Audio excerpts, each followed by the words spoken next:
नमस्ते प्रणाम, मैं आपकी वंदना स्वागत करती हूँ खुशबू यादव अवधी गीत के चैनल पे। आइए प्यारा सा गीत सुना रही हैं दीदी, कैसे लगेगा कमेंट बॉक्स में बताइएगा। उनके चैनल को सपोर्ट करिए, अपना ढेर सारा प्यारा आशीर्वाद दीजिएगा। अमवाता बहुरई सरसैया की नैया हो, अमवाता बहुरई सरसैया की नैया हो, दिन दिन भइले नैयर हो विदेशिया रे, दिन दिन भइले नैयर हो विदेशिया। हमरे विदेशिया के कहू सनयाली है परदेसिया रे, हमरे विदेशिया के कहू सनयाली है जय परदेसिया। गोड़ हाथ भूल जई है पेटवानी करी जई है, गोड़ हाथ भूल जई है पेटवानी करी जई है।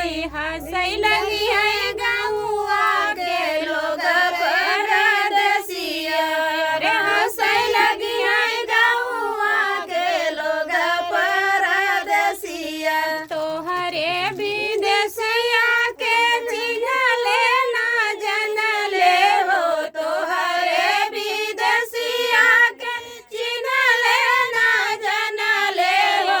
कमन करला रोजीगार रे धनिया रे, कमन करला रोजगार बारी धनिया। पतरे वाला मुआ के पतरी आइया हो, पतरे वाला मुआ के पतरकारी आइया रे। गोर बदन हो विदेशिया रे, गोर बदन हो विदेशिया। अखिया त बाटन करिया मावा के फकिया हो, अखिया त बाटन करिया मावा के फकिया रे। दतवाया नरवा के डनर विदेशिया रे, दतवाया नरवा के दन हो विदेशिया।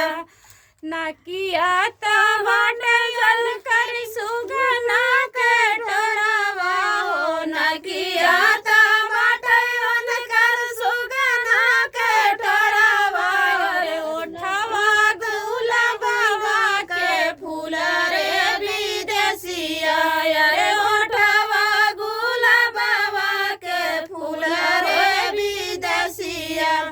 काली काली जुलफी रखाए परदेसिया हो, काली काली जुलफी रखाए परदेसिया अरे। हमारा पे करला दुकान रे विदेशिया अरे, हमारा पे करला दुकान रे विदेशिया। ये तनी का बात